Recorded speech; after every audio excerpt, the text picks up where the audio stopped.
I'm divorcing you, you fool. My husband shouted over the phone just as I had returned from a business trip. I've put up with you so much until now, but I've reached my breaking point. If you don't want a divorce, apologize now. Understand? Yeah, I got it. But instead of heading to where my husband was, at my in-laws' place, I went somewhere else. My name is Sophie, 28 years old. I married my husband David, who was 2 years my senior, 3 years ago. To put it bluntly, my husband is the son of my company's future CEO.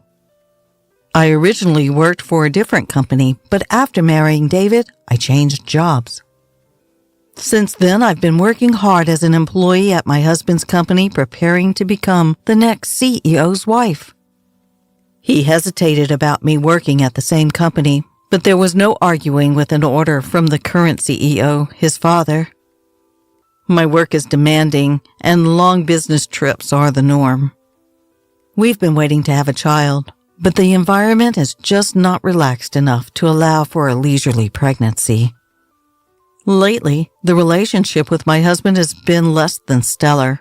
In fact, it's been deteriorating. We're both too busy, and we often end up arguing over trivial matters. Just the other day, my husband yelled at me as I was about to leave for work.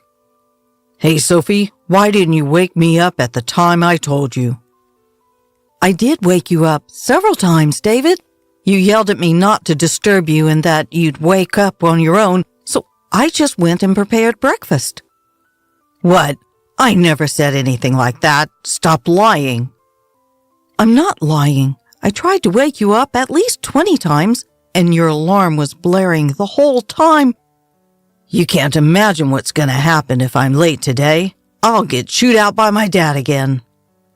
Why do I have to be the one who gets yelled at when it's his fault for not waking up? I initially tolerated my husband's irrational scolding, but I finally began to push back. Because of this, we had a huge fight recently where he declared, I want a divorce. Since our in-laws intervened, we were saved from such a major incident. Nevertheless, I was increasingly getting fed up with him throwing around the word divorce at every little issue. One day, while I was preparing for a business trip, my husband approached me with a sullen expression. Hey, Sophie, you're off on another trip, huh? Seemingly dissatisfied with my frequent business trips, my husband always derides them as trips. I responded, exasperated. It's not a trip. It's a business trip. Why do you keep making me repeat the same thing? Must be nice always going on trips and neglecting the housework. You're probably just going sightseeing after pushing all the house chores on me, right? Listen, that's enough. This is for your company, you know. Why can't you just accept that it's a business trip? I can't imagine how it's like to be a rookie like you going on a business trip, being so useful. It's pretty much just like a trip. What the hell is wrong with you? Can't you tell the difference between a trip and a business trip? Well, it's the truth, isn't it? You say I'm dumping the house chores on you, but you've never done anything around the house when I'm away on a business trip. When I'm not around, my husband only ever orders takeout, leaves the laundry piled up, and doesn't even take out the garbage. Despite doing nothing, his attitude gives me so much stress. Even the divorce drama last time was all because of his personality. Even though we both work and spend the same amount of time on our jobs, all the housework is left to me. On top of that, he acts all superior and domineering, which I couldn't stand. Trying to discuss it with him is pointless, as he never admits to any fault on his part. Instead, he always turns it around and blames me. As I continued preparing for my business trip in silence, my husband started yelling at me again. For heaven's sakes, the future CEO's wife shouldn't be so casually taking business trips. If you're not firm like me, the other employees will walk all over you. Exactly, because I'm becoming the future CEO's wife, right? I have to learn the job and I need to meet with various clients. That's why I'm working so hard like this. First of all, we can live this good life because I'm the son of the CEO, right? You should listen to me more since it's thanks to me. What are you talking about? The company is doing well because of the employees who work, isn't it?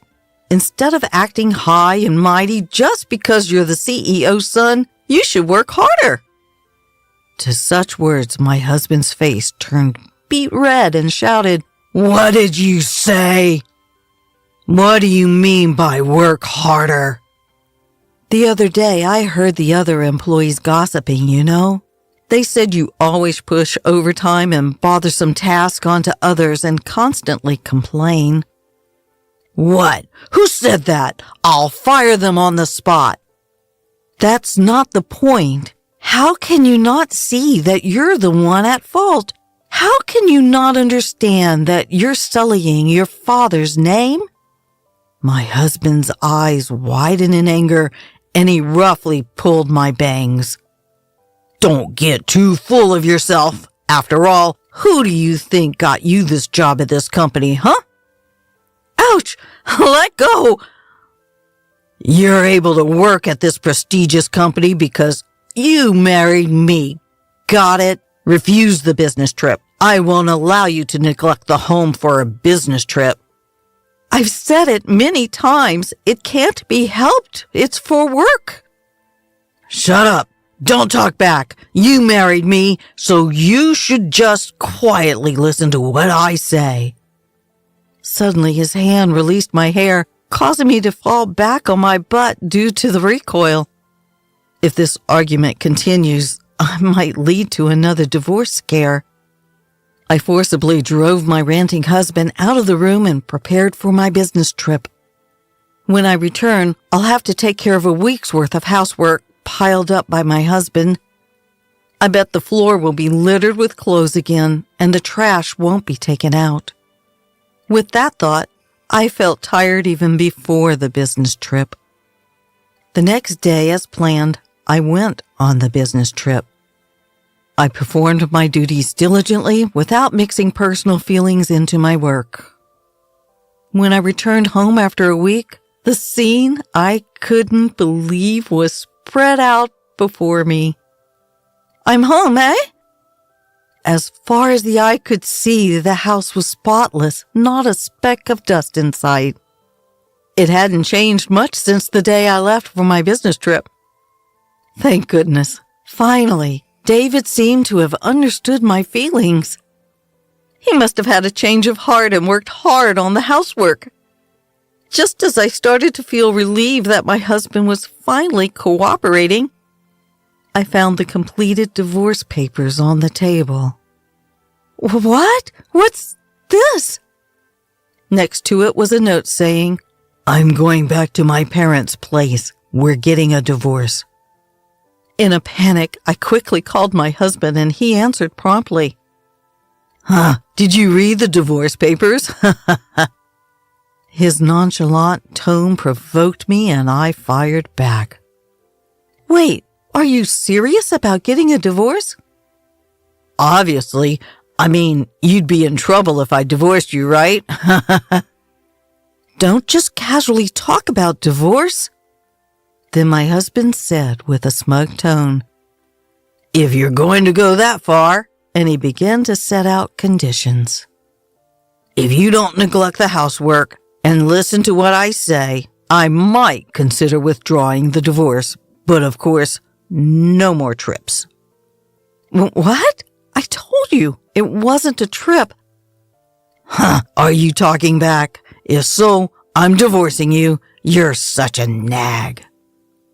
Nag? A nag, he says?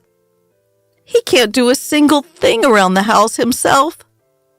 If he's up for it, so am I. Got it. If you don't want to be divorced, come and apologize now. Understand? Holding back my urge to yell back, I replied calmly, "Okay, I understand." "You should have done what I told you from the start. Now, come quickly." With that, he hung up the phone. Instead of heading to my in-laws' house where my husband was, I left the house to go to the city hall. Of course, to submit the divorce papers. They were accepted without a fuss, and I was officially single again. 3 hours later, while packing up at home, my ex-husband came back with his mother, probably impatient with my no-show. As soon as they saw me, they started hurling insults. "Hey, how long are you going to keep me waiting?" "That's right. You're a failure as a wife, yet you're out having fun. You should be looking after David." "Looking after? How old is David? He's older than me, isn't he?" As I retorted, their brows furrowed in anger. "Shut up, stop being stubborn, and apologize quickly. We'll really get a divorce." "If you're the one who'll be in trouble if we get divorced, Sophie, you could have been the wife of the next company's president, and you're okay with that attitude?" And you, if you divorce me, you won't be able to live in this lavish lifestyle. Are you okay with that?" "Well, I didn't think you were a good match for David in the first place, so I really don't care." At my loss for words, my ex-husband showed a devilish grin. "Got it. This is your last chance.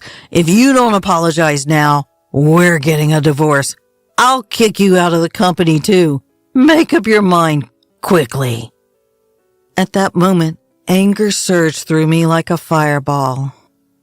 I had to let him know he didn't understand the situation he was in. "We're already divorced, you know?" "What?" "Just as you wished. I've already submitted the divorce papers and they've been accepted, meaning I'm no longer your wife." "What?" Her ex-husband and mother-in-law just stood there, mouths agape. After a moment of silence, he finally found his voice. "What are you talking about? This is a joke, right? There's no way you'd..." "Why would I lie? If you don't believe me, why don't you check the records yourself?" No way!" Suddenly, the mother-in-law who'd been listening started to shout. "Wait, Sophie! What have you done? You've put divorce on David's record? Our future CEO?" "It was your son who handed me the divorce papers first. All I did was submitted them." "Stop making excuses. Cancel the divorce immediately. Do you understand?" "I'm sorry, but once the divorce papers have been accepted, they can't be canceled. Besides, I have no intention of canceling." What? The mother-in-law was at a loss for words, and the ex-husband just hung his head. Ignoring those two, I spat. "I've had enough of being ridiculed every time I go on a business trip, having to balance work and housework every day. As far as I'm concerned, you're nothing more than a burden." "So, Sophie, calm down." "Calm down? I'm perfectly calm. What's the point of being married if it's only in name? All you care about is yourself, isn't it?" I didn't mean it like that. You do realize you're losing your place as the CEO's wife, right? Are you okay with that?" "I didn't transfer to your company because I wanted to become the CEO's wife. I don't know how much you've been pampered, but I didn't marry you to take care of you." "Are you really ready to give up this lifestyle? If you'd just be patient a little longer, you'd be the CEO's wife." "I absolutely refuse to continue being your caretaker. I'm not your mother. Just go live your life on your own." With the intensity like never before, my husband was completely teary-eyed. His mother-in-law took her turn stuttering out her final provocation. Wait, Sophie, you don't understand what you're doing. What exactly? If you divorce David, you'll also lose your job. And so what? What? I've already informed your father that I'll be quitting the company. What?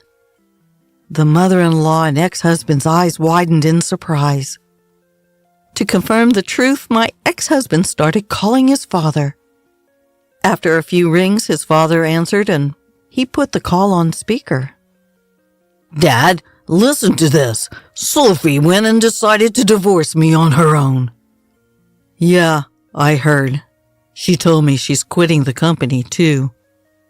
She's so selfish. Can't you fire her immediately with your CEO powers? Well, I guess I should fire someone ASAP. You.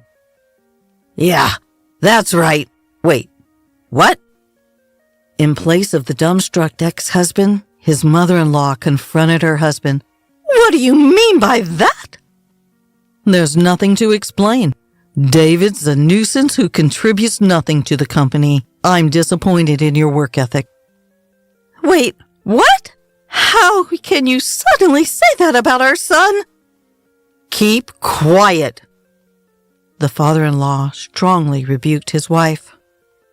David, your work performance is poor. You use the company's supplies without permission. You casually make advances to female employees. You complain about the company cafeteria. You're just no good. Do you think I don't know that you're being called incompetent by your subordinates? No, that's not true. It can't be. I can't cover for you any longer, even if you are my son. You understand this, right? Being the boss's son doesn't make the company a sweet ride. But that doesn't mean you have to fire me. The only thing I can commend you for is marrying a capable wife. Sophie will continue to work for the company, but you're fired, David. At his father's words, my ex-husband's eyes widened in shock. Unfazed by his reaction, the father-in-law continued. Unlike you, Sophie is meticulous in her work and brings in a lot of contracts. She's highly regarded by our clients. There are many companies that have contracted with us because of her. Sophie? But she was just assigned to business trips because she's new. Don't be ridiculous. We trusted Sophie, so we sent her on more business trips. You were making fun of her, calling it vacation or something, weren't you? No, I didn't. Let me tell you, there's no home for you to return to until you become independent. Never come back to this house. Got it? No way. And so, my ex-husband was disowned by his father-in-law, lost his job, and couldn't even return to his parents' home. When his mother tried to protect her son, his father told his wife, "It's because you spoil him," and was also given a divorce notice. The two of them used up their savings to start living in an apartment, but they have been unable to find work, and their unemployment continues. I still get messages from my ex-husband. Sophie, I was wrong. I won't make fun of you anymore. I promise to take care of myself, so please come back. I can't take it anymore. Help me. He was so persistent that I finally blocked his number. I shouldn't have to deal with that mama's boy anymore. On the other hand, I'm still working hard under my father-in-law, who is the CEO. Now I have my own subordinates, and I'm spending fulfilling days. It's really good that my father-in-law is an understanding manager. From now on, I want to strive towards my goals without being trapped in meaningless family relationships.